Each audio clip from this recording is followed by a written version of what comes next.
Cari Shalom, bien-aimé dans le Christ, cet extrait vous est présenté par le Finish Work of Christ Ministries, autrement nommé Centre de Christ. Soyez encouragés pendant que vous écoutez.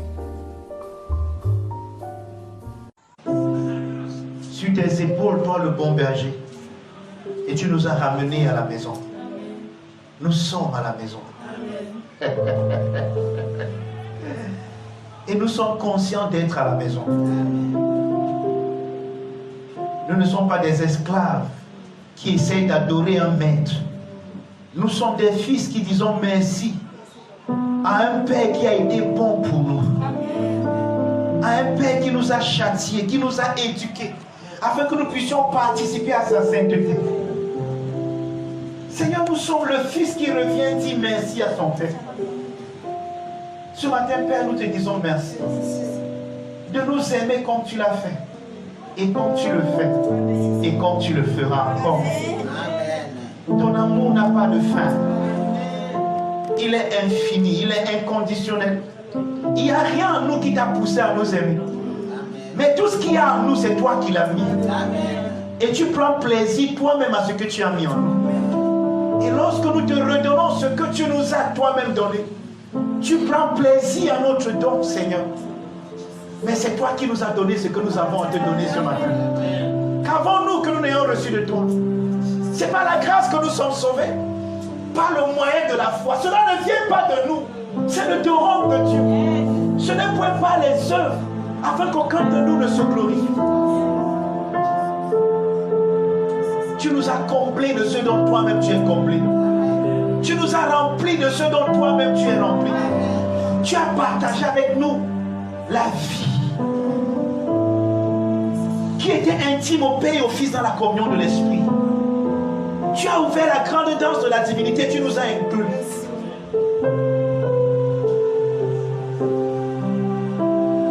Ce matin, nous t'adorons de tous nos cœurs. Et nous te disons merci, Père. Nous te disons merci.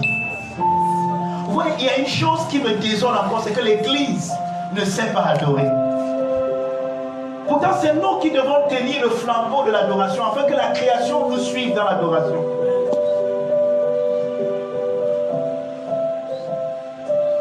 Parfois, quand c'est le temps de l'adoration, tu n'as plus de mots. Parfois, à cause de la religion. Parce que tu penses que tu adores un Dieu. Mais si tu peux imaginer que tu es devant ton Père, que tu es devant ton amour, tu es devant ton bien-aimé. Bien-aimé, tu ne manquerais pas de mots. Parce que je sais comment tu écris souvent les poèmes à WhatsApp.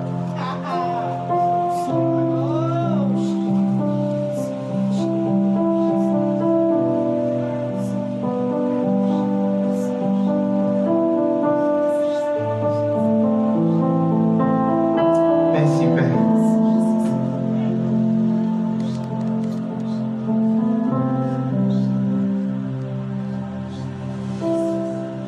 Je voudrais juste que tu saches que ton amour m'a dépassé. Il ne s'agit pas du mérite. En fait, c'est la partie là qui m'intéresse. Le reste là, c'est...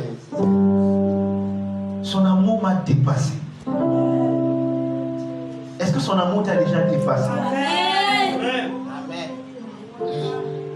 Au moment où tu attends qu'il te gronde, c'est là où il te reçoit dans ses bras. Au moment où tu attends qu'il te réprimande, c'est à ce moment-là qu'il te reçoit. Ouais, un peu comme le fils prodigue. L'amour de son père l'a dépassé. Le gars a même prévu son speech. Oh mon père, j'ai péché contre le ciel et contre l'homme, je ne veux plus dire. Son père n'a pas laissé qu'il bavarde ses histoires. Son père commençait à le baiser, à l'embrasser.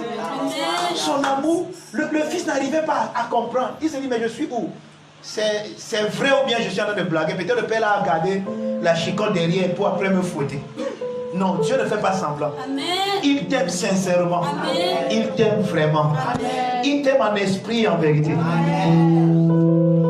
S'il y a quelqu'un à qui tu peux faire confiance, c'est lui. Yes. Il n'est pas hypocrite. Amen. Ce n'est pas un acteur, il ne joue pas lui les rôles.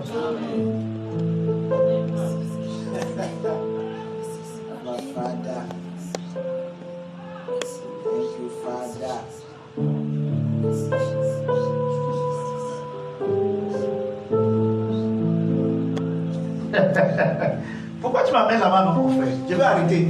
Ton amour, ta puissance, ta présence dans ma vie.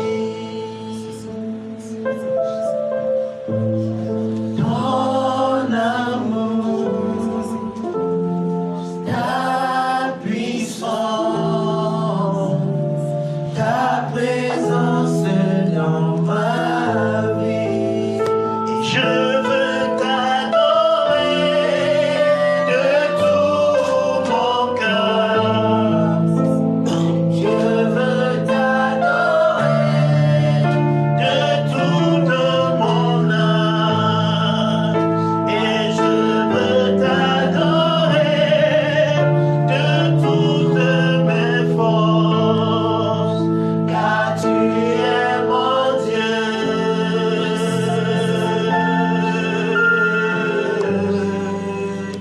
Tu es mon Dieu.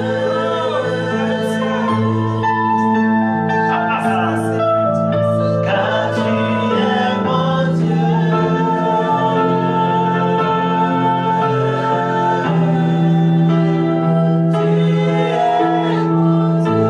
Maintenant on va dire car tu es mon amour.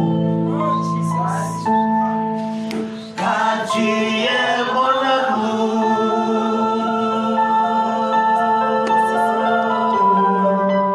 Tu es mon amour. Car tu es mon choubitou.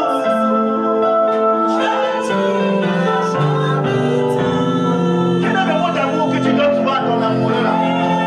Dis ça à Jésus ce matin. Car tu es ma fleur, tu es ma fleur.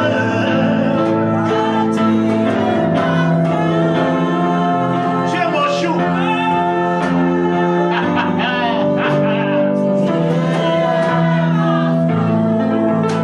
Oh, mon champion, mon chou.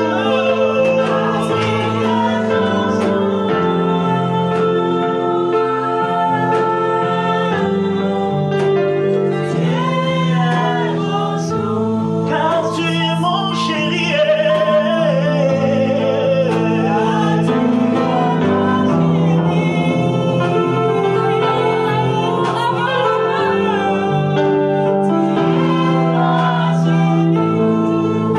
Seigneur, ce matin, tu es mon chéri, tu es mon chou, tu es ma fleur, tu es mon doux bonheur, tu es mon choubidou, tu es mon amour.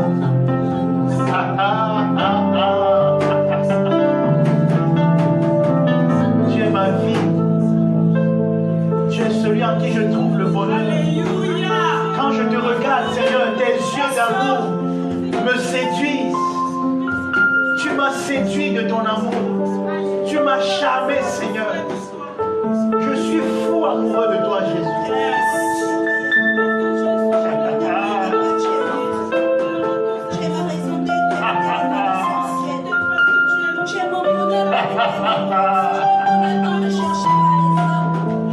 Quelle joie d'être avec toi. Quelle joie d'être en toi. Parfois je me demande où serais-je si je n'avais pas cette connaissance de toi. Si je ne t'avais pas expérimenté, où serais-je aujourd'hui?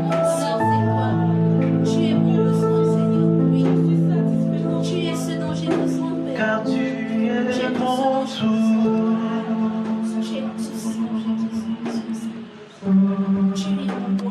Tu es mon tout. Seigneur, nous t'adorons ce matin. Ce que tu as sanctifié et mis à part pour toi t'adore. Et nous sommes contents de savoir que les anges nous suivent dans l'adoration ce matin. Les êtres célestes élèvent les mains pour t'adorer ce matin, ensemble avec ceux que tu as sanctifiés. L'Église dans le monde entier te loue et te célèbre ce matin.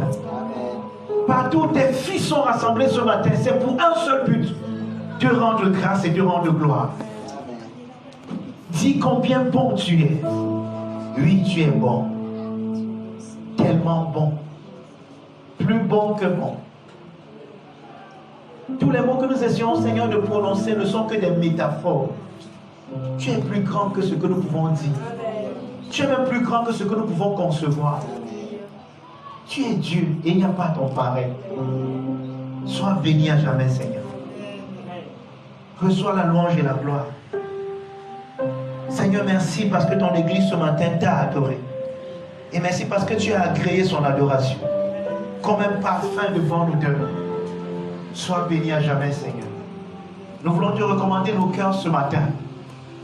Priez, Seigneur, afin que tu nous donnes de te rencontrer dans ta parole, qui n'est pas un livre, mais une personne vivante en chacun de nous. Christ en nous, c'est la parole vivante et permanente de Dieu. Et c'est dans cette parole que nous voulons lire ce matin. Nous ne voulons pas lire un livre, nous ne voulons pas coucher les informations dans un cahier. Nous voulons écrire dans les cœurs. Merci parce que tu rends cela possible. Une communication divine est possible ce matin. Merci Père. Amen. Amen. Amen. Alléluia. Amen. S'il te plaît, avant de t'asseoir, fais quelque chose qui est devenu comme une petite religion pour nous ici. Dis à quelqu'un, j'honore le glorieux Christ en toi. J'ai l'impression que tu es plus beau et plus belle que la dernière fois qu'on s'est vu.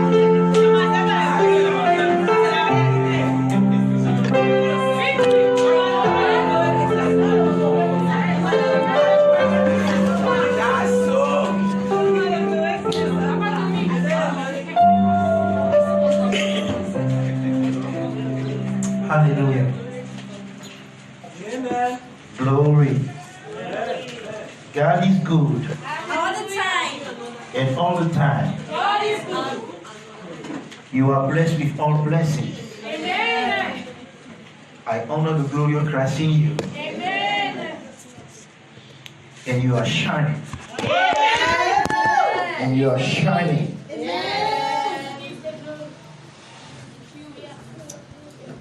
Can I flow in English this morning? Hallelujah. We are ready.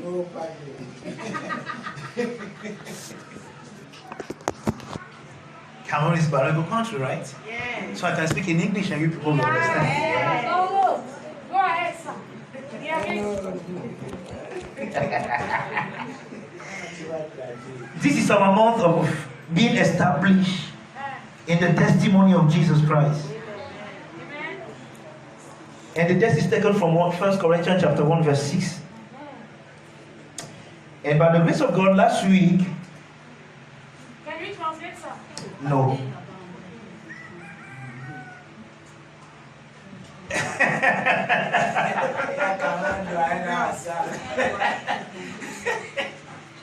Vous faites comme vous inquiétez pour lui, peut-être c'est pour vous. Vous comprenez quoi? Papa Tony, tout le monde dit qu'il y a Papa Tony dans la salle. Qui comprend l'anglais?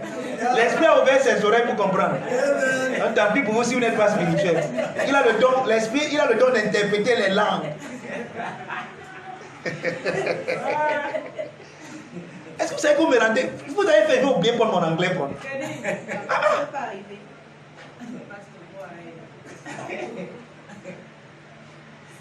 Go from. Joseph, tu es béni. Amen. Donc, ça c'est notre moyen d'être établi dans le témoignage du Christ. Amen. Alléluia. Amen. Ça c'est un merveilleux mois pour nous. Amen. Nous sommes établis dans le témoignage du Christ. Amen. Et dimanche passé, par la grâce du Pater, nous avons étudié un mot qui était... Le mot c'était quoi? Le mot grec qu'on a étudié? Bebaio, n'est-ce pas? Et on a vu que c'est de ce mot-là que vient le mot être solidement établi. Et on a vu comment ce mot a été traduit dans deux autres passages. Et généralement dans Luc 16, je crois, le verset 20, si je ne me trompe pas. Ou là-bas, Marc 16, verset 20, voilà. Où là-bas on disait que le Seigneur confirmait la parole. Amen. Donc on a vu qu'être établi, c'est également le mois de la confirmation. Hein? La confirmation. Il y a des choses qui ont qui doivent être confirmés en toi. Et ça, c'est le mois de la confirmation. Amen. Si tu comprenais ça vraiment en profondeur, tu devais dire Amen plus que ça. Amen. Thank you, Lord. Amen. Amen. Et on a vu que le mot confirmer ici, c'est un peu comme le mot attester, une attestation, n'est-ce pas? Amen. Lorsque tu subis une formation, à la fin, on te donne une attestation. L'attestation confirme que tu as subi la formation. On va demander par exemple, qui a eu le BEPC? Si tu lèves la main, on n'a plus besoin de demander si tu as fait la classe de 3e. Parce que le BEPC, c'est la confirmation que tu es passé par la classe de 3e. Quelqu'un me comprend? Amen. Il y a des confirmations que le Père apporte dans ta vie pendant ce mois. Amen. Des choses qui étaient là, mais qui ont besoin d'être confirmées. Une attestation, tu as la preuve. Amen. On dit que le Seigneur confirmait la parole par des signes et des prodiges. C'est la confirmation. Ta beauté en Christ sera confirmée ce mois. C'était évident que tu es beau, mais maintenant il y a des confirmations. Quelqu'un me comprend? Et on a également vu que un autre passage, toujours on étudiait toujours Béba, je crois que c'était Colossiens 2, verset 7. Et là-bas, c'était plutôt le mot affermir. Rendre solide. Tu as besoin d'être solidifié. Quand quelque chose est souvent tendance, on met le ciment. Donc Dieu met le ciment dans ta vie de prière ce mois. Comme ça, quand le vent va venir, quand le vent va souffler, tu vas seulement comme ça. Wow. Dès que le vent finit, tu te remets pas là. Parce que tu es affermi. Amen. Ce n'est pas que n'importe quel vent vroom, tu tombes. Amen. Et Paul dit que nous ne sommes plus des enfants emportés à tout vent de doctrine. La doctrine est un vent, une inspiration, un souffle. Les mauvais souffles ne vont plus nous emporter. Amen. Les énergies négatives Amen. Ne t'affecteront plus. Amen. Parfois tu es dans un environnement, tu n'as toi rien fait, mais les énergies qui sont là t'affectent. Et tu tombes toi malade pour rien comme ça. Joe, ce n'est pas ton partage. Parle-moi ainsi. Tu es affermi dans la doctrine du Christ. Amen. Aussi juste que Dieu. Yes. Tu as entendu ça, mais maintenant tu vois ça. Amen. Alléluia. Toutes ces choses qui étaient comme des informations, ça devient une confirmation. Amen. On a vu que ce ne sera plus seulement comme le gynécologue qui a toute la science de la grossesse, mais ce sera comme la femme qui a l'expérience de la grossesse. Amen. Donc tu auras les deux à la fois. Amen. Tu as l'information qu'il faut et l'expérience qui accompagne. Amen. Tu vas plus seulement dire que tu es bon. On va voir qu'il est bon. On va voir. Amen. On est fatigué de te voir adorer. Dieu est bon. Il m'a fait du bien. Après tu vas dire, tu as encore le sel là.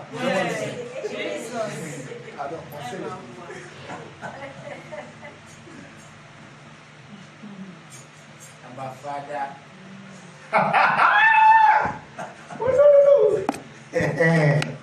I'm preaching good this morning. Amen. I'm telling you the truth. Amen. Yes.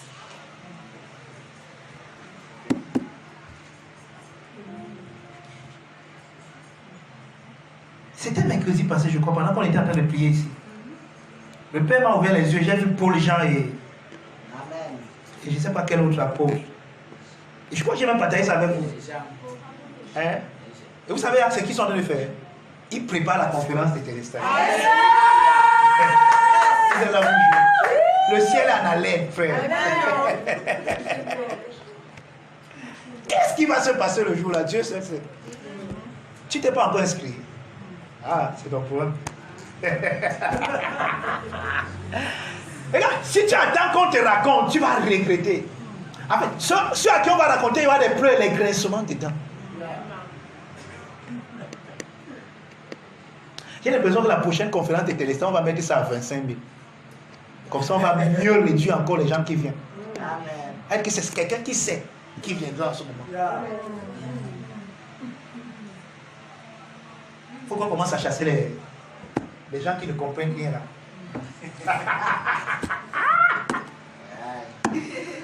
Et heureusement que tu n'es pas. Les gens là ne sont pas ici ce matin. Amen. Alléluia. Amen. Tu seras affermi. Amen. Tu es affermi. Amen. Dans le témoignage du Christ. Amen. Dans le texte tiré de 1 Corinthiens chapitre 1 verset 6. C'est le texte du mois. 1 Corinthiens 1 verset 6.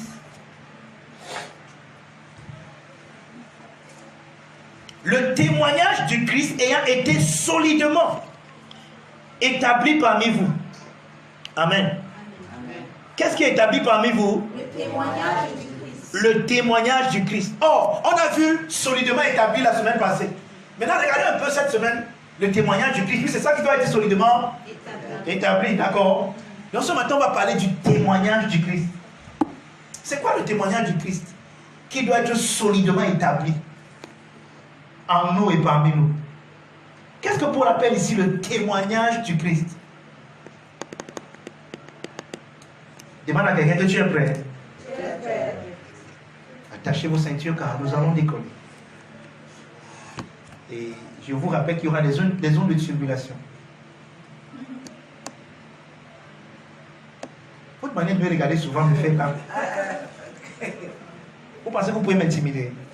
Je suis inintimidable. Amen. Amen. Amen. C'est quoi le témoignage du Christ? Dans lequel nous serons solidement établis en ce mois de juillet de notre année Timotheus. Le mot témoignage dans ce passage vient d'un mot grec, maturion. Témoignage est traduit du mot si. Donc le témoignage du Christ, témoignage est traduit du mot si.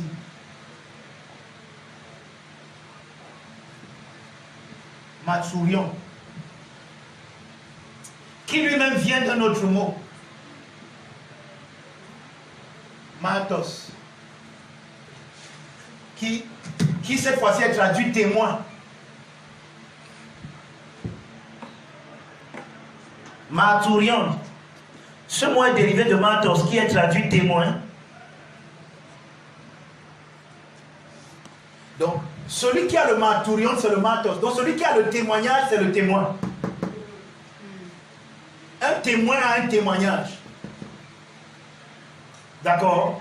Et légalement, on ne peut condamner personne, même dans la loi. On ne pouvait condamner que sous la déposition de 2 ou de 3 témoins. D'accord? Mais voilà, à l'époque, le témoin était quelqu'un qui a vu quelque chose.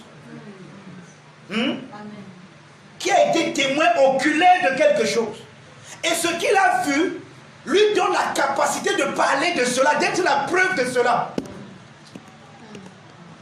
J'ai déjà commencé, je suis déjà allé loin. J'ai démarré. Si tu n'as pas attaché ta ceinture, je t'ai déjà laissé. Je sais que dans notre système d'aujourd'hui, par exemple, ce système est un peu anéanti. Parce que le témoin, ou bien le témoignage dont il faut, ce n'est plus seulement la personne qui a vu, mais on veut d'autres preuves. Hein? Au tribunal aujourd'hui, par exemple, c'est ça, non? Oui. On veut une preuve, par exemple, une photo, on va demander, par exemple, si c'était lui, est-ce que tu as une preuve que c'est lui? Or, à l'époque, celui qui était la preuve, ce n'était pas la photo, c'est celui qui a vu. Amen. C'est lui la preuve. Donc, il est capable de parler de ce qu'il a vu. Parce que ce qu'il a vu, il en est le témoin. Donc, s'il n'a rien vu, il ne peut rien témoigner. S'il avait entendu dire que c'est lui, oh, non, tu n'es pas le témoin. Si on est venu lui dire que c'est elle qui était là, il n'est pas témoin. Est-ce qu'il a vu? C'est là. C'est parfois ce qu'on nous connaissons de Dieu. C'est le Congo, ça. On a dit que Dieu est bon. Mais est-ce que tu as vu?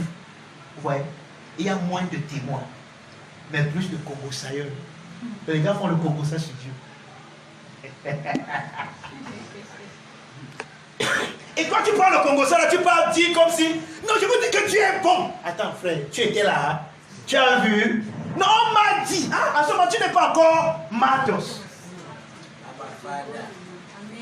Tu n'es pas un témoin. Si tu n'as pas vu, tu n'es pas témoin. Si on t'a seulement dit, tu n'as aucun témoignage. Tu n'as pas le maturion.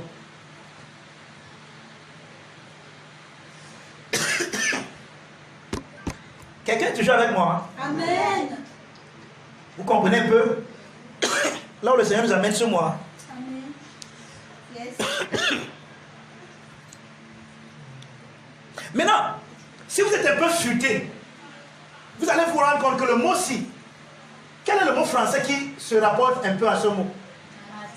Voilà. Un témoin, en fait, c'est de ce mot que vient le mot français martyr. C'est quoi un martyr?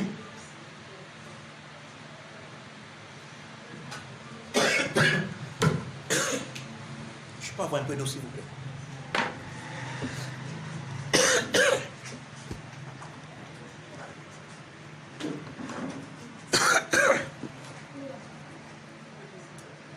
Amen. Amen. Vous êtes toujours là? Amen.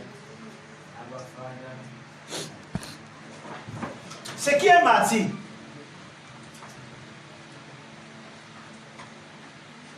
À quel moment est-ce qu'on baptise, on dit que quelqu'un était martyr? Je sais ce que vous allez dire. Voilà, lorsqu'il meurt pour une cause. C'est ça, non? En fait, c'est ça la définition qu'on donne.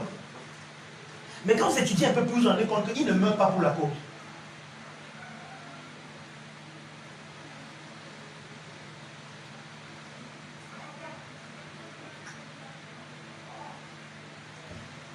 Sa mort n'est que le reflet de ce qui a déjà pris place en lui.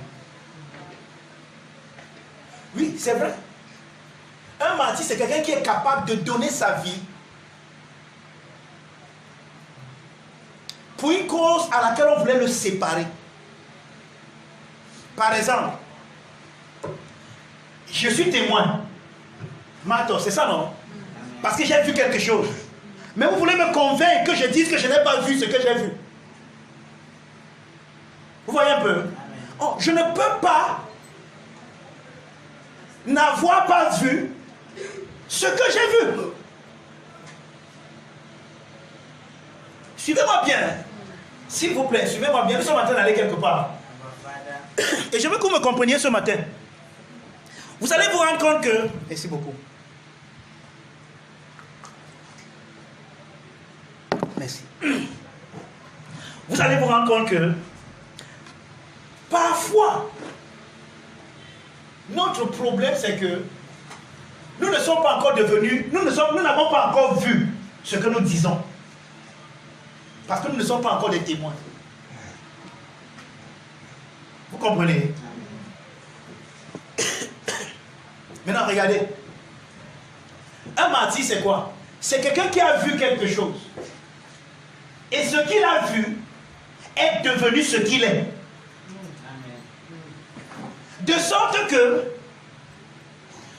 lui demander de se séparer de ce qu'il a vu, c'est lui demander de se séparer de lui-même. Amen. Oh, il ne peut pas se séparer de lui-même. Parce que se séparer de lui-même, c'est mourir. Abba Father. Donc un martyr, ce n'est pas seulement celui qui meurt physiquement pour une cause. La mort physique n'est que le reflet de ce qui a déjà pris place en lui. Ce qu'il connaît, ce qu'il a vu est déjà devenu eux avec lui, ils sont inséparables. De sorte que vouloir séparer ça de lui, il faut le tuer. Oh, même quand on le tue, on ne peut pas le séparer de ce qu'il a vu. Parce que dans sa mort est le témoignage. Amen. Qu'il est le témoin de ce qu'il a vu. Abba Father. Amen. Amen. Amen. Vous voyez, mais quand tu n'as pas vu et qu'on est venu te dire comment ça s'est passé, et que toi tu peux aussi dire comment ça s'est passé sur le rapport de ce qu'on t'a dit, tant que tu n'as pas vu, tu n'es pas un témoin. Et tant que tu n'es pas témoin, tu ne fais pas un avec la chose. Alors, on peut te séparer facilement de la chose parce que la chose, toi, vous n'êtes pas un. Dès qu'il y a une petite menace, tu dis que tu as... Non, je ne t'aime pas moi là, on va se dire. Qui t'a dit la Bible m'a dit. J'ai lu ça dans la Bible, allez demander à la Bible. C'est pour ça que si ton christianisme dépend de la Bible, si tu ne vois pas la Bible comme un livre, un album photo où à chaque page tu vois ta photo en Christ, alors tu n'as pas encore bien lu la Bible. Si le livre, s'il ne devient pas ton album photo, quand tu ouvres chaque page, tu vois Christ. Et quand tu vois Christ, tu te vois en Christ. Alors tu n'as pas encore bien lu la Bible. Amen. C'est pour ça que pour ceux qui lisent nos livres, vous allez voir que quand je mets ma bibliographie par exemple, je dis, né de façon très miraculeuse, a été séparé pour être un témoin vivant du Seigneur Jésus. Je ne suis pas un prédicateur, je suis un témoin. Il y a quelque chose que j'ai vu. Oui, dimanche passé, il y a quelque chose que je voulais vous enseigner, mais je n'ai pas pu arriver là-bas. C'était lorsque Paul disait que je souffre encore les douleurs de l'enfantement. Je voulais vous expliquer ce que ça veut dire, mais je n'ai pas pu arriver là la semaine passée. Et c'était la semaine passée. On va voir ça à un autre épisode de notre... pendant qu'on est ensemble. Amen.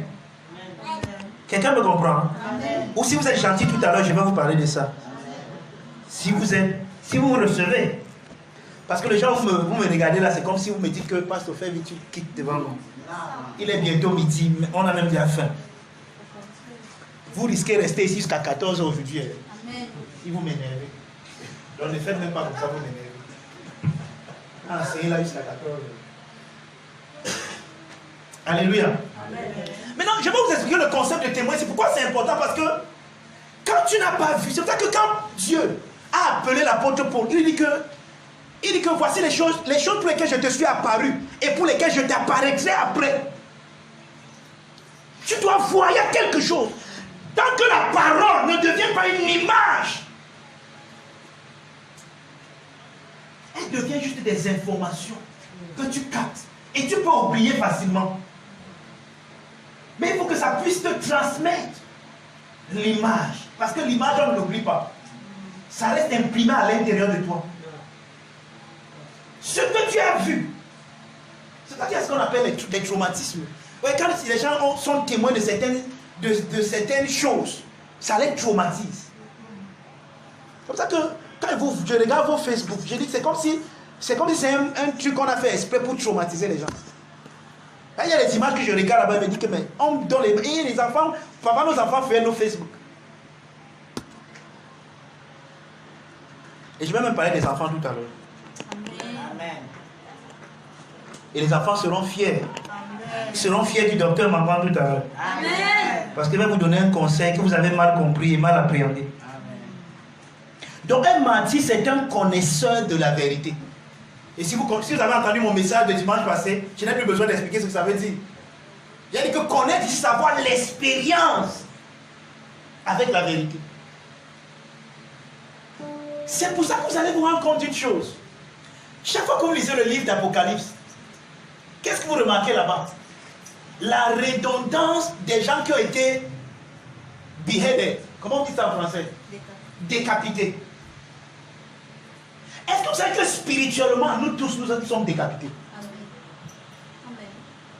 C'est pour ça que si tu fais un rêve un jour, on a coupé ta tête, ne pas crier partout. Sois content. Oui, vous devez même avoir l'art d'interpréter même les rêves. Amen.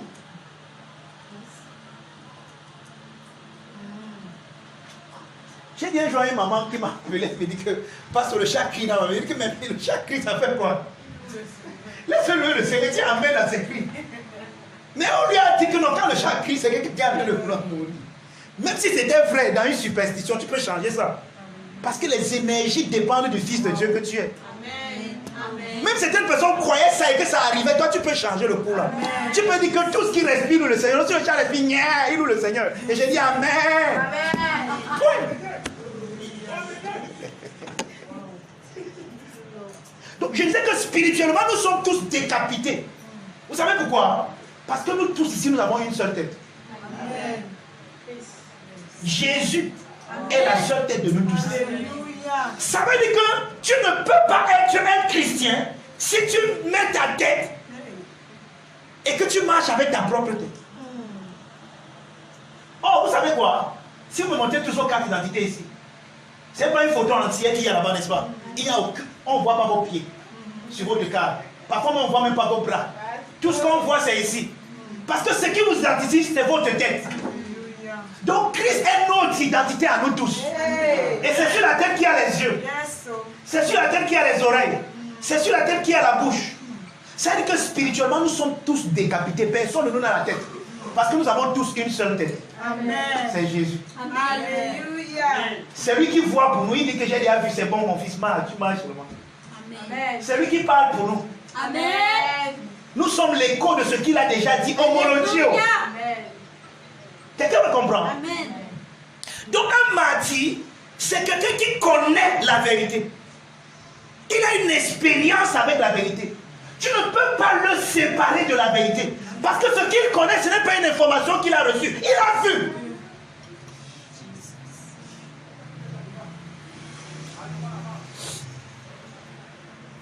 Donc prochainement, quand elle va venir vouloir partager avec toi les rêves, demande que tu as vu.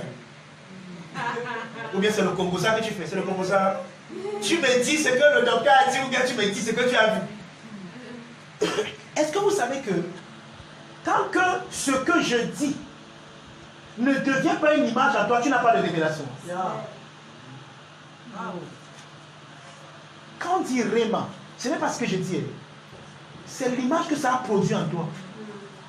Et je vous ai déjà expliqué ça ici 1001 fois.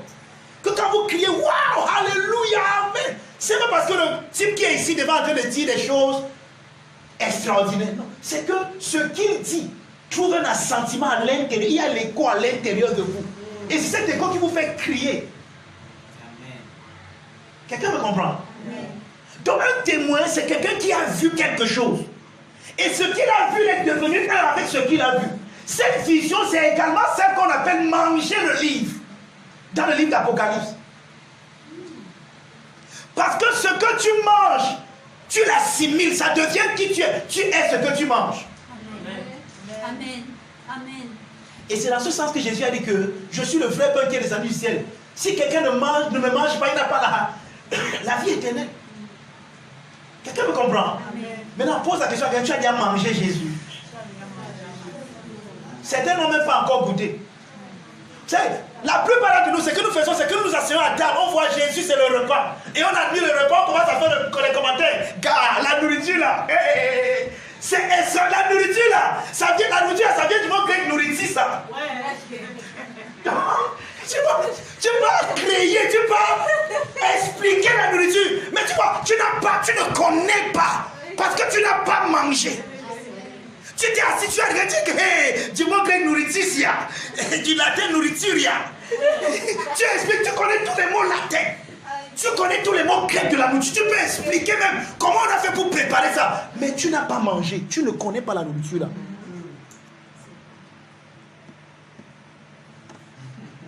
Tu es un explicateur. Tu es comme dans un mariage, souvent quand on veut manger, on appelle quelqu'un, on dit que viens nous expliquer comment tu as fait. Il explique. Mais moi, celui-là, au moins, il explique pas, c'est lui qui a fait. Mais toi, tu n'as même pas fait. On a seulement servi la nourriture. Tu regardes la nourriture. Hey! Tu pries à l'anga kaposantaya. Hey! Lizuntaya baba. Ça, c'est la nourriture. L'idée, tu t'expliques, ça, c'est la nourriture, en fait. Et cette nourriture, c'est une nourriture. Hey! La nourriture. Tu ne connais pas la nourriture. Tu ne connais pas. Tu n'as pas mangé. Quelqu'un me comprend? Oh, en ce moment-là, tu vois, tu n'es pas encore un témoin. Tu es un perroquet.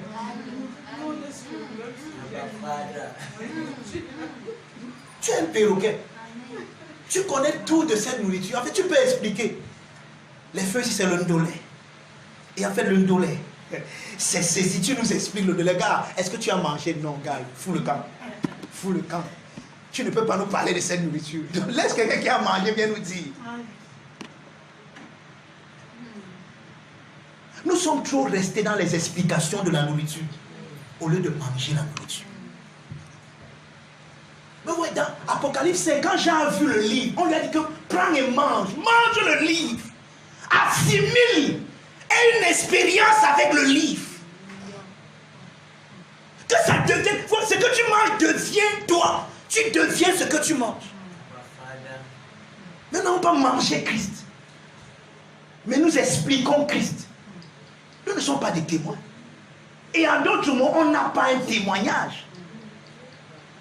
Ce n'est que le témoin qui a le témoignage. Oh, ce mois-ci veut nous établir dans le témoignage. Yes. Yes. Donc ce n'est pas le mois des 10 heures de bonnes aventures. C'est le mois des mangeurs de la nourriture, pas les gens qui expliquent la nourriture. On a déjà trop passé le temps à expliquer la nourriture. Maintenant, mangeons, frère. Amen. Vous comprenez? Amen. Mangeons. Ouais, mangeons, dis donc. Laissons les mots grecs et hébreux, mangeons la nourriture. Les nouveaux mots grecs et hébreux même viendront.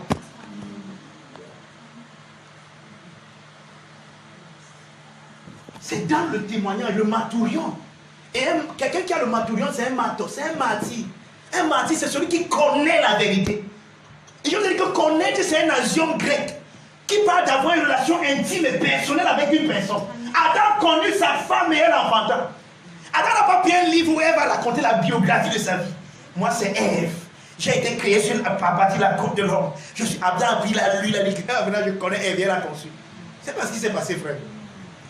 Mais c'est ce que nous faisons avec Christ. Tu prends ta Bible, tu lis la Bible. Et tu lis la Bible et tu deviens bibliste. Tu prends les mots grecs et hébreux, tu mets. Mais maintenant, est-ce que tu connais Christ? La parole vivante? Non.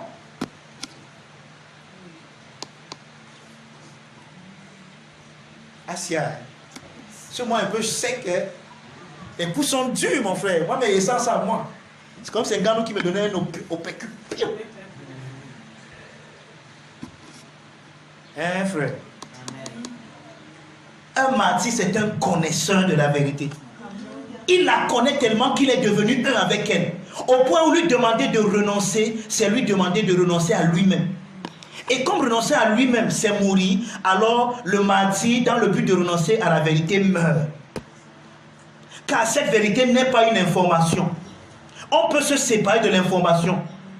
Mais lorsqu'on a assimilé la vérité, lorsqu'elle est devenue un avec nous, elle devient qui nous sommes.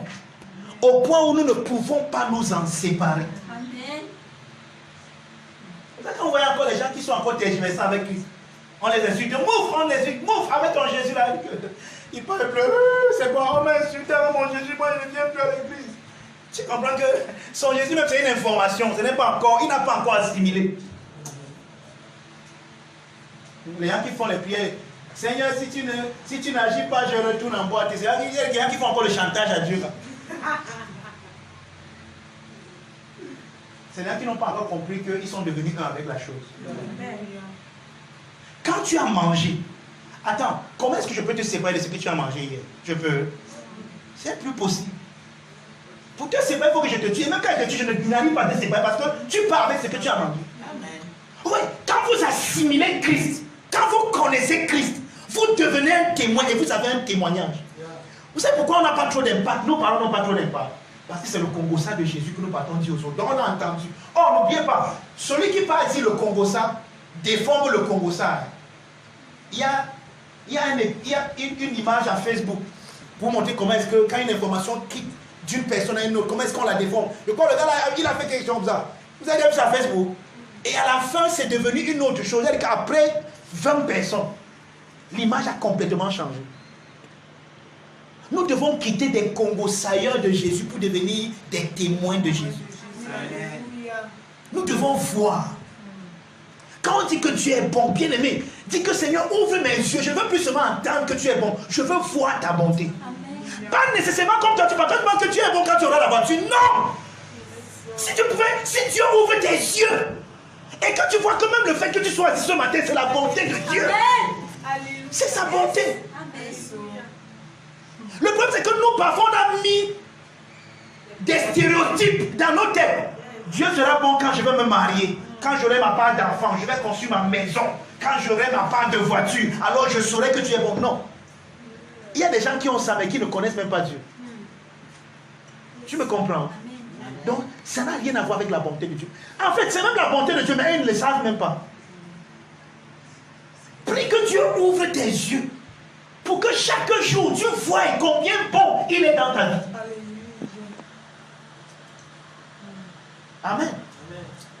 Quelqu'un me comprend? Si quelqu'un doit à côté de toi, tu lui donnes l'oreiller. Et tu lui dis bonne nuit. Nous sommes des témoins, nous on va voir. Alléluia. Ne fermez pas les yeux pour voir. Voyez ça en me regardant. Alléluia. Maintenant, regardez. Je veux qu'on lise quelque chose ce matin où le mot témoignage est utilisé. Mais parfois qu'on a mal appréhendé. Luc chapitre 9. Pardon, si tu as la balance, seulement ta main comme ça. Ok, donc ceux qui n'ont pas balancé ne sont plus là. Merci beaucoup. Luc 9, verset 5.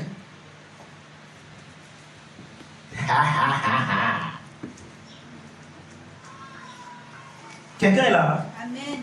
Je peux lire. Amen. Et si les gens ne vous reçoivent pas, sortez de cette ville et secouez la poussière de vos pieds en témoignage contre eux.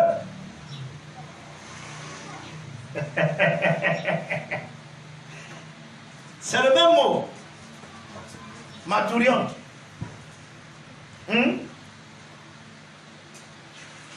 Secouez la poussière de vos pieds en témoignage contre eux. Qu'est-ce que le passage est en train de dire?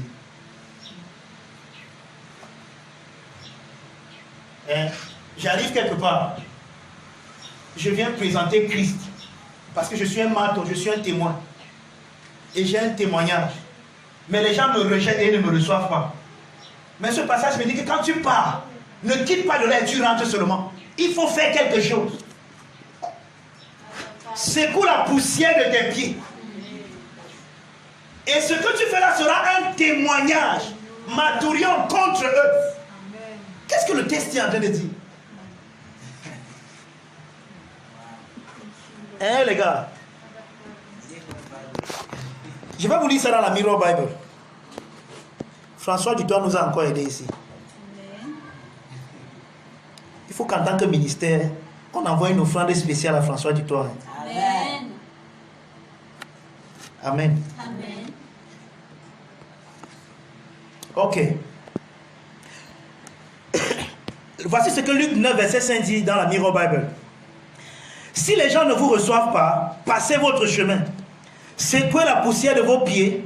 Ne transportez pas l'énergie négative avec vous. Ne le prenez pas personnellement et ne soyez pas offensé.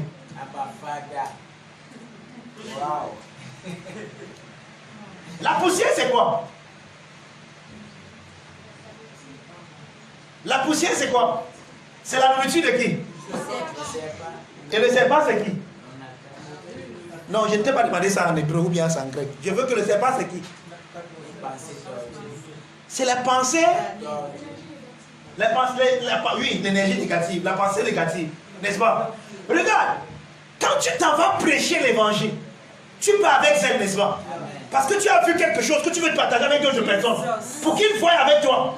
Mais quand ils te rejettent, le rejet là, c'est des énergies négatives. Ils mettent sur toi leur poussière. Oh, toi, tu es venu avec le balai pour enlever la poussière. Mais eux viennent te mettre sur toi cette poussière. Et parfois, quand tu sors de là, tu peux sortir avec des pensées négatives. Ouais, c'est sûr que je ne suis même pas un bon prédicateur. C'est sûr que je n'ai même pas bien prêché. Ah, si j'avais bien prêché, peut-être pour les convaincre. Pourquoi ils m'ont repoussé aussi avec véhémence? Pourquoi ils m'ont tellement repoussé? Luc dit que ne parle pas de là avec la poussière. Secoue. Secoue la poussière Et il dit que regarde, oh, tout ça, ça veut dire quoi? Quand ces gens te repoussent avec véhémence, ils t'attirent dans un monde où toi aussi tu peux leur répondre exactement comme ils ont agi avec toi. Mais toi, reste. Parce que tu es venu là-bas sans poussière. Il ne faut donc pas rentrer avec la poussière.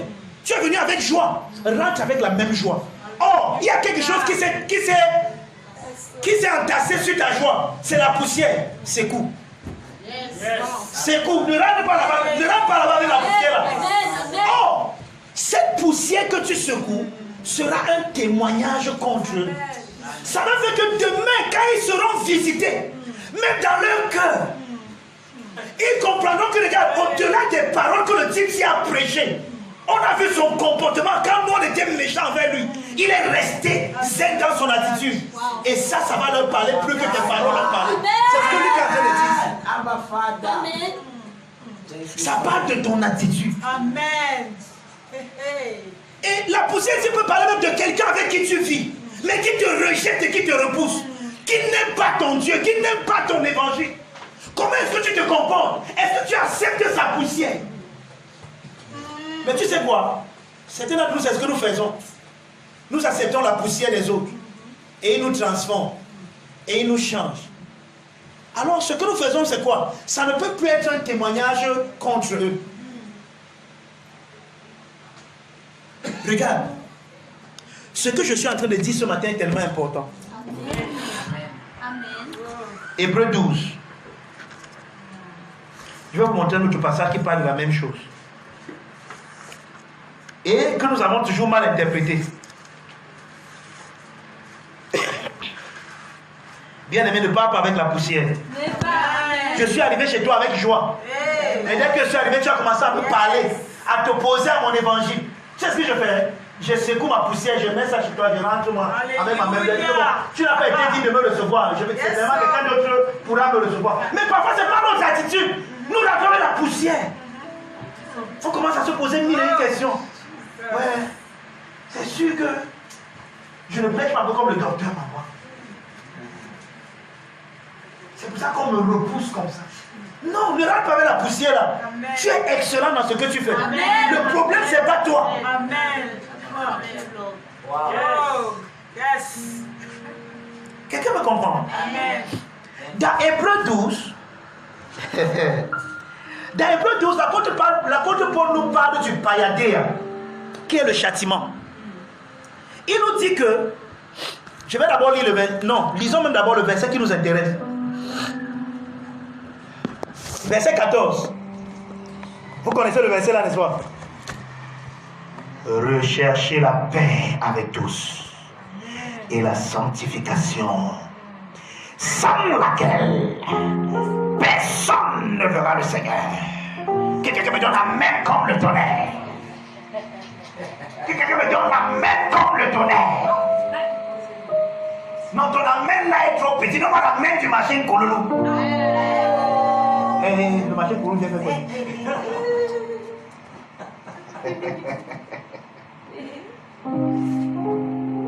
Vous savez comment on a interprété le passage ici? Recherchez la paix avec tous et la sanctification. Sinon, vous ne verrez pas le Seigneur.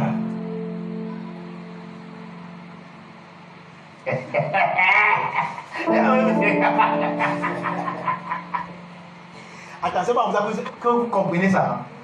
Que si vous ne recherchez pas la paix et la sanctification, vous ne verrez pas le Seigneur, non? C'est pour ça que vous comprenez ça. Que si vous ne recherchez pas la paix et la sanctification, alors vous ne verrez pas le Seigneur. Et c'est faux, c'est pas ce que Paul est en train de dire ici. Ouais, c'est pour ça que je vous dis, ne prenez pas un texte en dehors de son contexte, mettez-le dans le contexte. Et regarde, même ça met dans le contexte, c'est quand vous lisez la Mirror Bible, François Dutoit nous a aidés.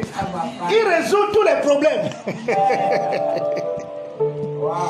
Attendez, vous lisez d'abord ça dans la Mirror Bible avant qu'on le mette dans le contexte. Hébreux 12, verset 14. Recherchez la paix avec tous les hommes. La véritable amitié ne peut être appréciée que dans un environnement de pardon total et d'innocence. Cela rend Dieu visible dans votre vie. Wow. Wow.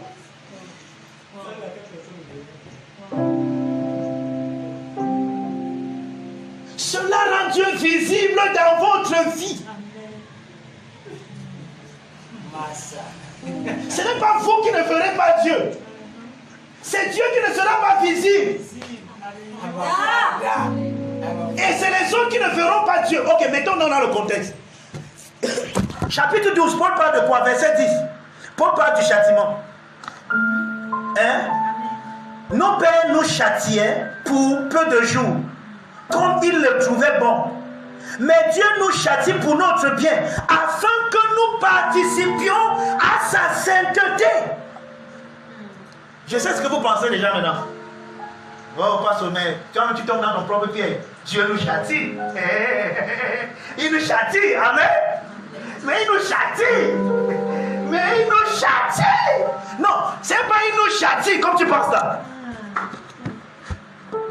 Parce que châtier ici vient du mot grec paradia qui veut dire il nous éduque, il nous instruit, il nous to bring up somebody, il nous élève, il nous amène. C'est pour ça qu'il dit quelque part qu'un fils qui n'est pas éduqué, qui n'est pas châtié est illégitime. Amen. Amen. Donc, au chapitre 12, Paul nous parle de l'éducation du Père. Et il dit que le Père nous éduque afin que nous participions à sa sainteté. Et quand nous participons à la sainteté de Dieu, les autres voient Dieu en nous. Parce que nous devenons les Bibles vivants. La Bible écrite vivante. Où les gens voient Dieu. Où les hommes voient Dieu en nous. C'est pour ça que le Père nous châtie. Alléluia.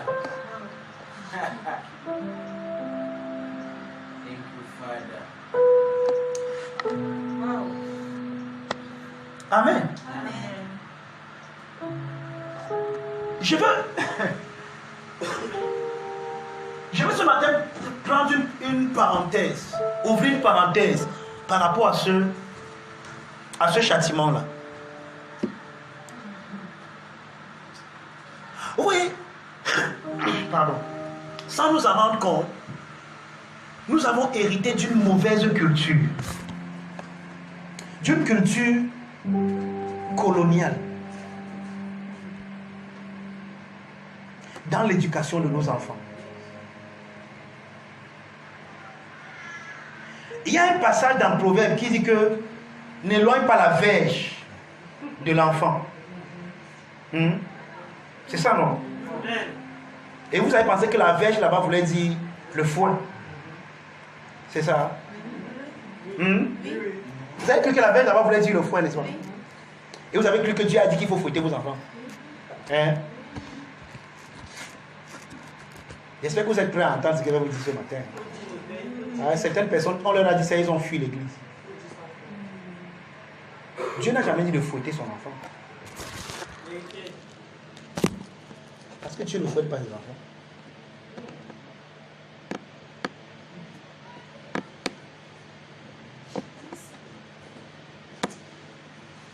Dans la culture romaine, il était interdit de fouetter un enfant.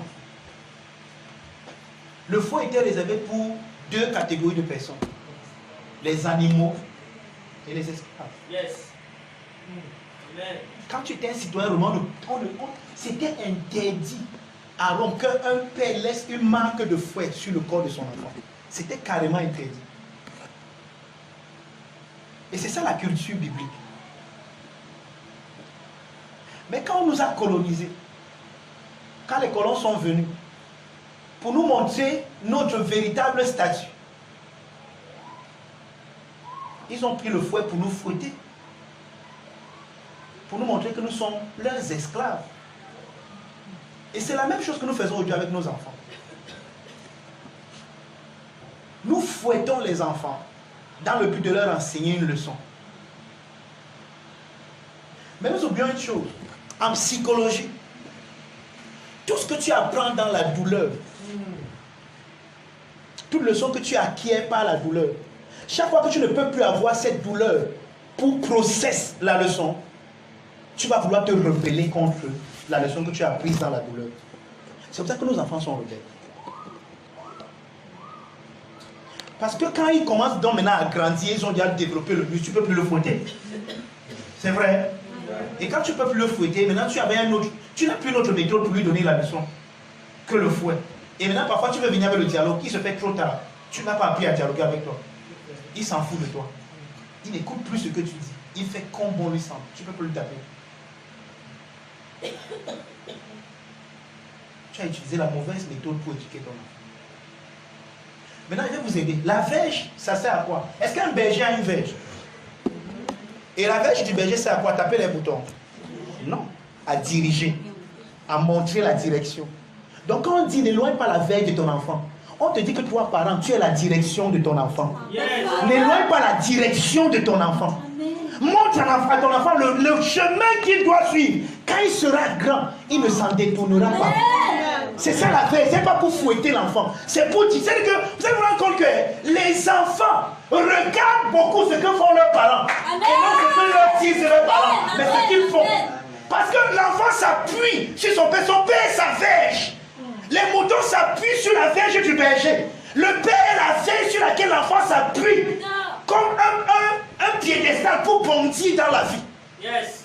Mais le problème, c'est que nous, parents, nous ne sommes pas des verges pour nos enfants. Mais nous avons des fouets pour nos enfants. Yes. Et quand ils grandissent, ils s'en foutent de vous. Il n'y avait pas le dialogue dès le départ. Pourquoi tu veux dialoguer maintenant avec moi? Je ne t'écoute plus. Prends le fouet, viens maintenant, viens me fouetter. Touche-moi un peu. Ouais, l'enfant, touche, essaye, touche. C'est pour ça que, pour nous donner un conseil, n'éduquez pas les enfants jusqu'à les amener à se rebeller.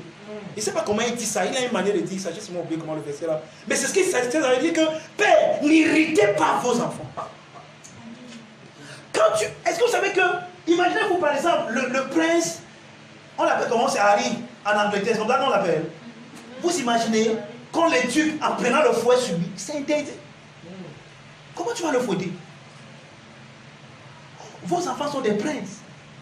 Donc l'éducation et la valeur que vous montrez à l'enfant, c'est ça la verge que vous ne devez pas éloigner de lui. C'est pas le fouet. Amen. Je sais. Quelqu'un dit parce que tu te racontes ta part là, tu ne connais pas nos enfants comment ils sont têtus. Ils sont têtus parce que vous n'êtes pas des verges. Ou alors vous ne leur avez pas montré la verge, la direction. Il y a des choses que nous faisons. Est-ce que vous savez qu'avoir des enfants, c'est un sacrifice même déjà? Et c'est ça la responsabilité. Il y a des choses que vous ne devez même plus faire à cause de vos enfants. Oui. Je suis désolé. Il y a des choses que vous ne devez plus faire à cause de vos enfants. Quand vous les faites, vous ne leur montrez pas la verge. Vous allez les fouetter. Ça fait quoi? Quand ils seront grands, vous allez bagarrer. Ils ne vont pas vous écouter. C'est de votre faute. Amen. Asia. Je sais, l'éducation qu'on a reçue, l'éducation coloniale des esclaves, dit que non, je le fouette. Je le fouette et il m'obéit. Oui. Pour le moment, il t'obéit. Attends, est-ce que vous comprenez ce que je suis en train de dire? Dès qu'il atteint même peut-être la classe de 6e, il pense qu'il est déjà devenu grand. Maintenant, il commence à utiliser la ruse pour se défendre de ton fouet. Vous rendez vos enfants rusés. Ils utilisent maintenant la ruse pour éviter ton fouet. Par moment, il ne peut pas encore se mettre corps à corps. Mais dès qu'il peut déjà se mettre corps à corps, il n'utilise plus la ruse. La ruse, c'est quoi?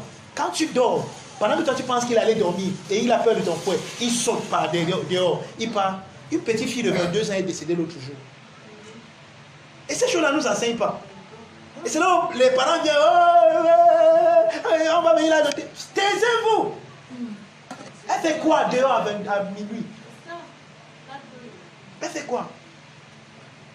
Non, pasteur, tu ne peux pas comprendre. C'est les enfants, non, on leur donne la liberté. Acceptez donc aussi leur liberté.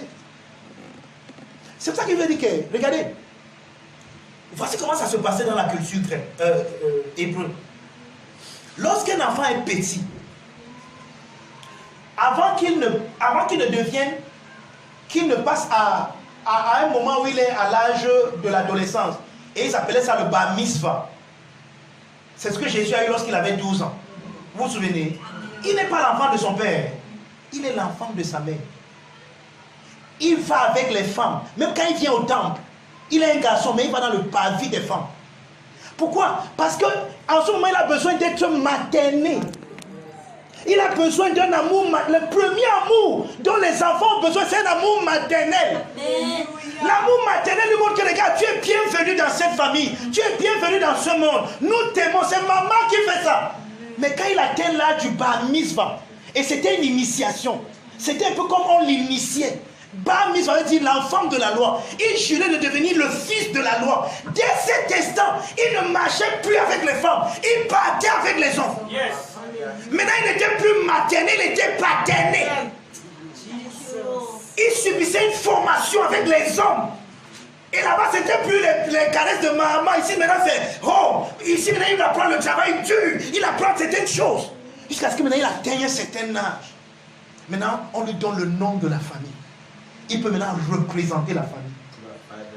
Et un enfant ne pouvait pas quitter la maison de ses parents sans la bénédiction de ses parents. C'était interdit. C'est pour ça que je vous ai dit que, regardez, la pédagogie de la grâce, c'est quoi? C'est que, au départ, quand les enfants sont sous notre toit, nous sommes leurs restrictions. Nous sommes ce qu'ils connaissent, ce qu'ils regardent comme étant bien ou mal. C'est à nous qu'ils regardent. Leur connaissance du bien et du mal vient de nous.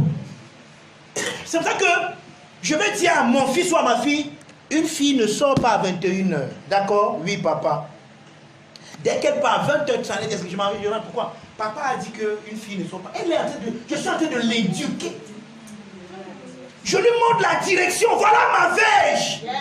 Voilà la verge que j'exerce sur mon enfant. C'est pas la fouetter.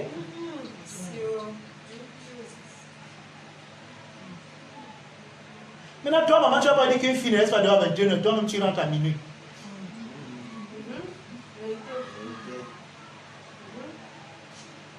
Et je vais vous étonner parce que chaque jour tu es à l'église. L'église finit à minuit. Et tu viens ma fille, une femme ne reste pas dehors avec toi. Tais-toi, dis-moi. J'ai voulu bien faire ça. Après, que tu pars au bar. J'ai pris vous les soeurs en Christ. Tous les jours tu es à l'église. Tu rentres à minuit. Il y avait une réunion des femmes. Après, réunion des femmes capables. Réunion des femmes fidèles. Réunion des femmes.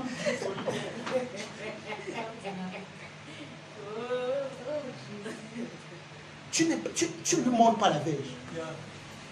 Tu n'es pas un exemple pour elle. Elle sait que tu blagues. Elle sait que tu es une joueuse. Quelqu'un me comprend? Je savais que c'est comme ça que vous allez me regarder ce matin. Je savais. Et ça ne me dérange pas. Sérieux, ça ne me dérange pas. Si seulement vous pouvez voir ce que j'ai dit et devenir des témoins, ça me plairait. Quelqu'un me comprend? Tu n'es pas un exemple pour elle. Donc je dis que la pédagogie de la grâce, c'est quoi? C'est que pendant que tu es sous le toit de tes parents, et n'ayez pas peur, votre maison c'est vous le chef. Et les enfants là doivent suivre ça. C'est pas les... Et c'est que nous qui prêchons la grâce, parfois on échoue à ce niveau. Non, ils vont rien comprendre. Tant qu'il est petit, c'est toi, c'est ta veille, c'est toi la direction. Montre-lui le chemin qu'il doit suivre. Non, c'est les enfants, ils regardent la télé. À 21h, il n'y a pas de télé chez moi. 21h, on était allé, tout le monde est au lit. Papa est méchant, ils vont comprendre demain, ils sauront que tu n'es pas méchant. Laisse-les penser maintenant que tu es méchant. Tu dois faire ce que tu as fait. Mets la verge. Amen. Mon père était, on appelait mon père au quartier 12 Lyon. Mais aujourd'hui, je comprends que si je n'avais pas le père que j'avais, je ne serais pas ici aujourd'hui. Si papa ne m'avait pas enlevé même auprès de lui pour me mettre à l'internat, je ne serais pas ici aujourd'hui. C'était par amour. Mais à l'époque là, c'était dur. Pourquoi? C'était la verge. La verge déjà. C'est même ce que Paul dit ici. Regardez, verset 11. Il est vrai que tout châtiment semble d'abord un sujet de tristesse.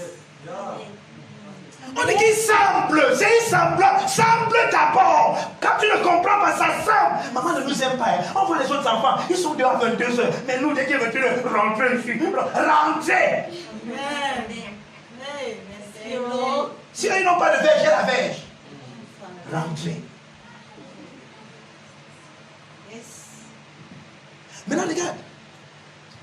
Quand l'enfant fait ça, au départ, il ne comprend même pas pourquoi il le fait. Qui de nous ici, au départ, comprenait pourquoi il fallait, comment, qui de nous, il a commencé à bien boutonner son habit. C'était une dinga les passes, non? Même les chaussures, même, c'était une dinga les passes, non? On t'apprend à mettre bien les babous, tu mets une dinga les passes.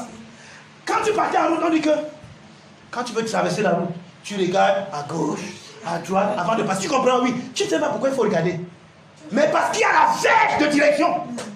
Quand tu viens, tu t'arrêtes. Mais quand tu es grand aujourd'hui, ton père a encore la bouteille dit que regarde à gauche. Ne regarde plus à l'homme là, comme ton père va traverser. Non, attends, va traverser. Dis que non, papa, il est plus là, va traverser alors. Vous comprenez ça? Donc, tu lui montres la direction qu'il doit suivre. Maintenant, quand il est grand, quand l'enfant est à l'université, il doit maintenant quitter le toit des parents. Tu bénis l'enfant et tu le laisses aller. Tu ne te souviens plus. Regarde, c'est là où on va voir l'efficacité de ta verge. Maintenant, il est seul, dans sa chambre d'étudiant. 21h, comme si... Et vous savez, c'est ce qu'on appelle, quand une pratique, quand il commence à devenir une habitude, elle s'installe à l'enfant. L'enfant, ça s'en rend compte. Dès qu'il est 20h30, même s'il était avec... Non, je rentre. Pourquoi? Non, je rentre, c'est comme ça que je suis. À 21h, je ne reste pas dehors, je rentre. L'enfant. Est-ce que tu es encore là? Est-ce que tu es... Oui! Tu es encore là. Qu'est-ce qui fait qu'elle rentre? La verge est restée. Et va rester toute la vie avec elle. Amen. Parce que tu lui as donné une direction. Vous comprenez? La verge, ce n'est pas un fouet. Va la fouetter à l'université de voir. Va la fouetter. Mais si tu ne lui avais pas donné de verge, tu attends que c'est ton enfant qui envoie de nuit tous les jours. Elle a déjà étudié les cours. Les UV sont la personne valide. Elle est maintenant se en train de... Pourquoi tu ne lui as pas donné de verge? Il n'y avait pas de direction. Donc, la pédagogie de la grâce, c'est quoi? C'est que jusqu'à ce que tu sois libre de péché, tu ne peux pas être libre du péché. Pendant qu'elle était chez moi, je lui ai dit que regarde, petite amie, tu n'en as pas besoin maintenant. Pourquoi? Parce que tu dois grandir et faire comme ça. Maintenant, elle est seule, dans sa chambre d'université. Les gars viennent, papa. Non, pourquoi? Elle a la verge. Tu n'es plus là-bas. Maintenant qu'elle est libre de péché, elle peut maintenant être libre du péché en disant, je ne fais pas ça. C'est devenu une habitude. Ça s'est installé en elle.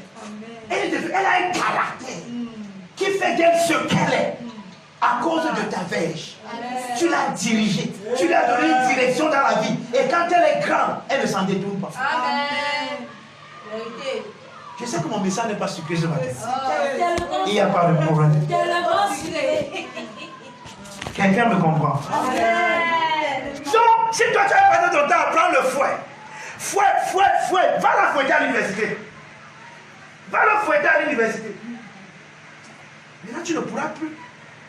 Et l'enfant n'a plus de direction. Et on dit qu'un peuple qui n'a pas de direction est sans frein.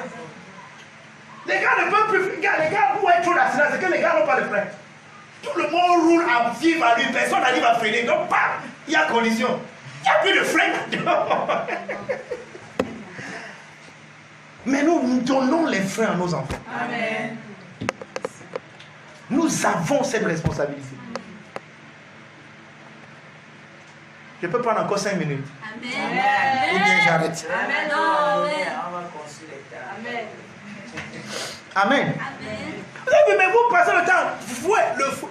C'est pour ça que je vais vous donner un conseil. N'acceptez pas qu'on fouette vos enfants. Même à l'école. N'acceptez pas. Je vais vous dire la vérité. Ils ne sont pas des esclaves. C'est quelle éducation ça? Hein? Il y a un mail que je ne vais jamais oublier, M. Kwang. C'est comme si le nom, ce père a imprimé sa marque éternelle sur moi. Mon maître dit comment il nous faisait qu'à le Dieu du gars.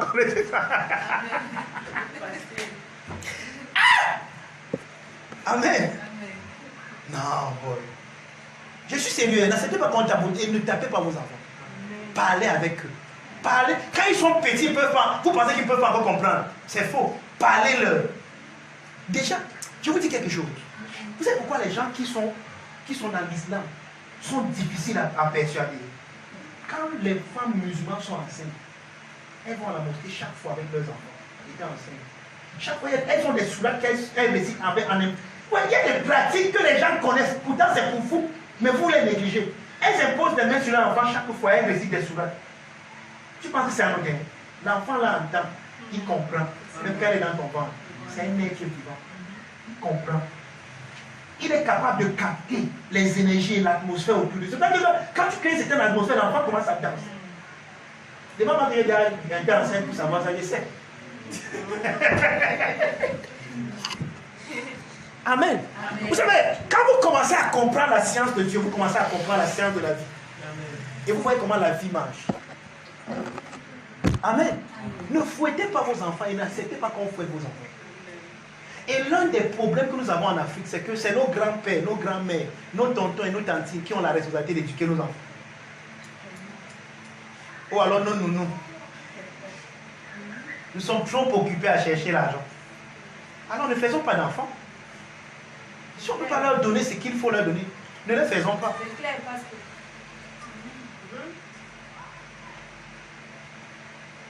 Je savais que vous allez me regarder comme ça ce matin. Je m'attendais à ça. On est bénis. Amen. Amen. Prenons le dernier passage ici. Je voulais le lire même dans la Mirror Bible, mais je n'ai plus le temps de le lire dans la Mirror Bible. 2 Corinthiens 3, versets 1 à 6.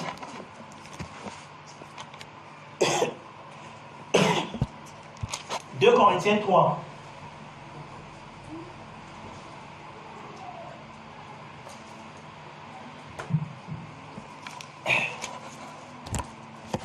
Je savais que c'est comme ça que vous allez me regarder ce matin. Ok, il n'y a pas de problème. Père Fado, tu entends, non? Nathan, ce n'est pas le fouet qu'il faut. Ce n'est pas le fouet qu'il faut lui montrer. Montre-lui la verge. Amen. Quelqu'un est là?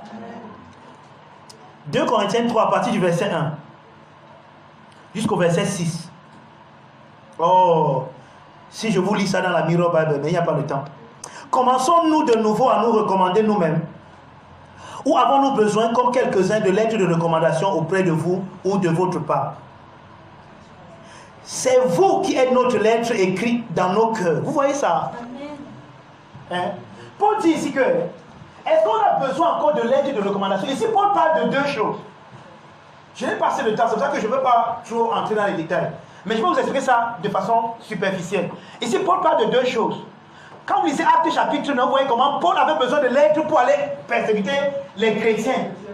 Donc c'est de ça qu'il parle ici. Il dit, est-ce que c'est encore à cette époque où j'ai besoin de l'aide pour aller servir Dieu? Parce qu'à l'époque, lui, il savait qui c'est Dieu. En tuant les chrétiens, Paul savait qui c'est Dieu.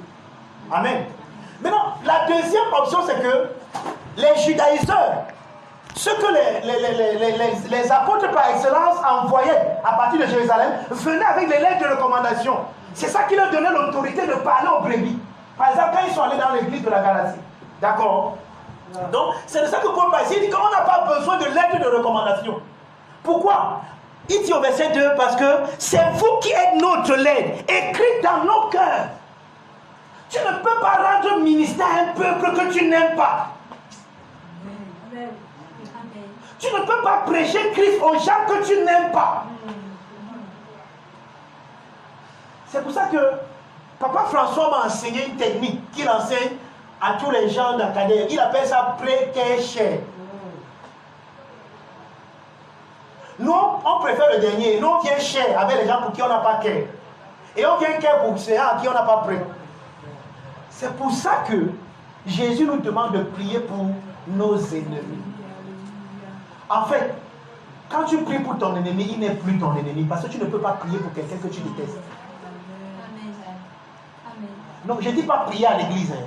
Je dis allez seul dans ta chambre, fermez la porte, dis que Père, je prie pour tel. Tu ne peux pas le détester si tu pries pour lui.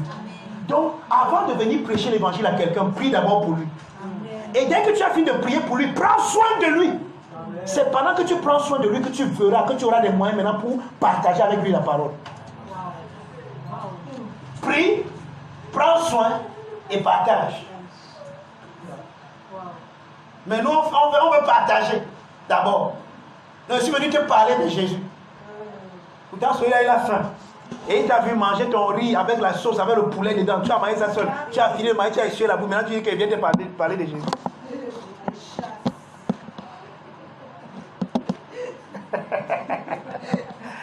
Non, prie. Prie d'abord pour lui. avoir de l'amour pour lui. Et l'amour pour lui va faire que tu prennes soin de lui. Et quand tu prends soin de lui, tu sauras comment lui partager la parole. Tant qu'on ne suit pas le schéma, là, nous on vient de parler de Jésus. Les fiches, on l'appelle comme Jésus. C'est ça qu'on mange.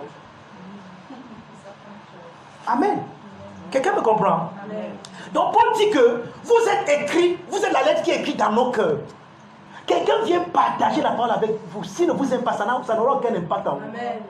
Ça ne va pas vous toucher, ça ne va pas vous affecter. Amen. Amen. Et c'est que vous êtes déjà fatigué. Connu et lu de tous les hommes. Vous êtes manifestement une lettre de Christ, écrite par notre ministère, non avec de l'encre, mais avec l'esprit du Dieu vivant, non sur des tables de pierre, mais sur des tables de chair, sur les cœurs. Vous voyez ça? Amen. Paul dit que vous êtes une lettre. C'est pour ça que son excellence appelle ça l'épître perdu de Jésus. Il y a une épître qu'on a, il y a dans la Bible, il y a une épître qu'il n'y a pas dans toutes les Bibles. Toutes les Bibles du monde, il y a une épître on n'arrive pas à retrouver. On cherche l'épître là depuis, on ne sait pas là où c'est. Vous savez là où l'épître là se trouve? C'est vous l'épître là. Que les gens veulent lire, donc l'épître que Jésus lui-même a écrit. Mais il n'y a pas ça dans la Bible, on cherche ça partout, on ne le voit pas. Cette épître là, c'est vous. Qui n'est pas écrit avec l'encre, mais avec l'Esprit de Dieu dans vos cœurs. Et les gens veulent lire. Et vous savez quoi? Vous êtes comme un livre fermé, vous n'êtes pas ouvert. Personne n'arrive à lire. L'épître perdu. Jésus a perdu l'épître. Et il cherche sa l'épître. Il y a une lettre là. Que si les gens lisent, non, ils vont comprendre combien je suis bon. Hein? Mais où est la lettre là alors? C'est toi. Mais tu es resté fermé.